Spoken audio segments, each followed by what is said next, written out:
Hey, welcome to this course. It's all about gratitude and how to do it right using neuroscience. I was surprised during my master's degree to find out there were many studies on gratitude. Its benefits always seemed obvious to me, and how to do it seemed pretty self-evident. But boy, was I wrong. The benefits I learned were way more diverse and potent than I'd first imagined, and the techniques of how to do it, not what I expected at all. In this course, I want to share all of what I have learned with you and get you practicing gratitude the right way so you can feel the powerful effects of it. I always find knowing the what and the why helps me do the how. So that is what I will cover in the first 2 episodes before moving into specific practices that you can implement into your life. And we're going to finish this whole course with something very cool, something called the ultimate gratitude practice. That's right, we're going to bring everything together in this one potent practice.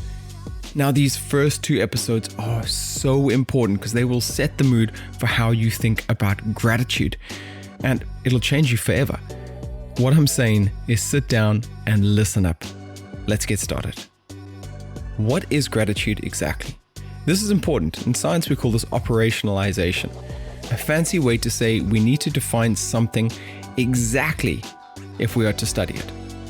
Gratitude, according to the American Psychological Association, is a noun, a sense of thankfulness and happiness in response to receiving a gift, either a tangible benefit given by someone or a fortunate happenstance. Cicero, the famous Roman orator, stated, "Gratitude was not only the greatest of all virtues, but the father of them all." As you'll see later, he was onto something here. Now, an important note here is that gratitude is both a state and a trait. Now, what is the difference? I'll explain. A trait is a general characteristic, as in you're a grateful person. It's a default. A state is a feeling that comes and goes in response to a set of circumstances. So you may feel a wave of gratitude in its state form. What's interesting is that gratitude behaves like a muscle. We can make it stronger. We can consistently enter a state of gratitude, and that will result in us increasing our gratitude trait. We can become more grateful by practicing gratitude. The neural circuits of gratitude are particularly plastic. This means that they need very little to start growing and strengthening their connections. The question is then, why would you bother? And that is a fair question.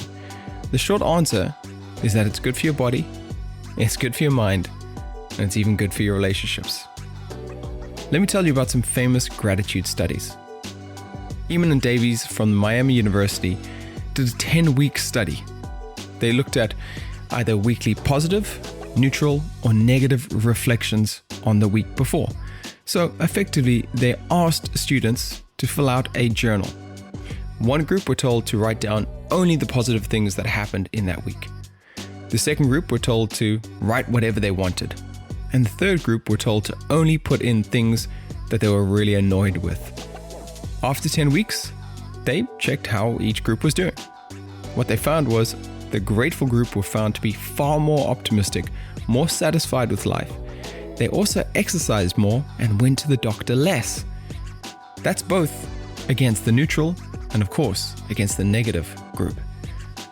Now, a further study was done on gratitude, and this is something we call a meta-analysis. This just means instead of doing a new study, we get a whole group of studies on the subject, in this instance, gratitude, and we see what the average effect is across all those studies. It's known as the pinnacle of studies. It's the gold standard if we're trying to find the effect of something. So, what did they find in this meta-analysis of 35 gratitude studies? Well, listen up. There was a positive affiliation with positive affect or mood, life satisfaction, extroversion, forgiveness, and a negative affiliation with substance abuse and neuroticism. They also found an inverse relationship between gratitude and anxiety and depression. That's pretty powerful stuff. Just so we're clear, those who were more grateful tended to be happier, have higher life satisfaction, be more outgoing, and be more prone to forgiving other people. They were also less likely to have substance abuse problems, be neurotic, have anxiety, or be depressed. Wow. Now, I'm going to show you in the rest of this course exactly why that is, but it's just important to know that these are the well-held studies that are out there at the moment. Let's hear about a few more. In terms of the body, gratitude is shown to reduce blood pressure, heart rate, and breathing response, acting as a powerful relaxing agent or tool for alleviating stress. It is for this reason that it has been shown to help people get better sleep. Gratitude has also been shown to help people deal with hardships of the past as well as the present. It has this way of changing our perspective on things through a process of reframing, and we're going to do that together, by the way, so look forward to that. Staying with the body, a really surprising result was that gratitude practices reduce inflammatory cytokines almost immediately. So the moment you do gratitude practice, these cytokines start reducing. And these cytokines are responsible for attacking your body's own immune system.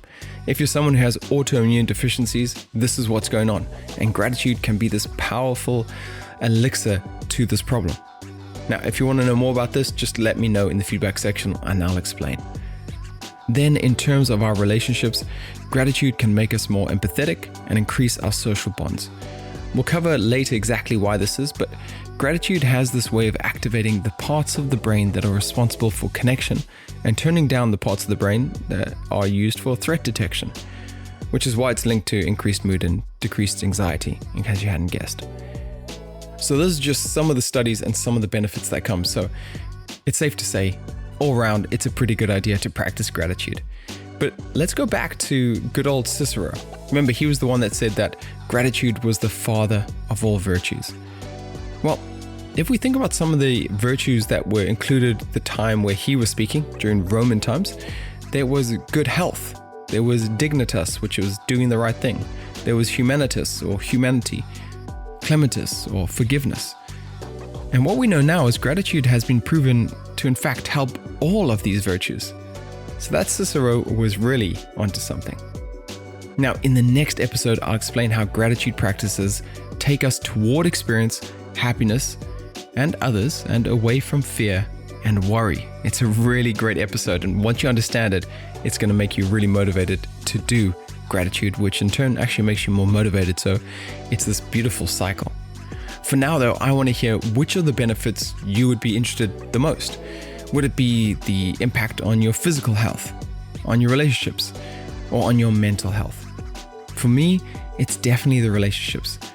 I'm such an excited worker that often I neglect my family, friends, or partner. I kind of get sucked into work, and because I always think work is a good thing, it's hard for me to realize that I'm also neglecting people that are also important. I want to work on my gratitude to help me remember that the work is only to help facilitate connection with those people I love, to help me remember why they were so important to me, and help me form a deeper bond with them. Anyway, that's me. I want to hear why you would like to do this gratitude practice and what you're hoping to get out of it. Again, let me know in the feedback section, and I'll see you in the next episode.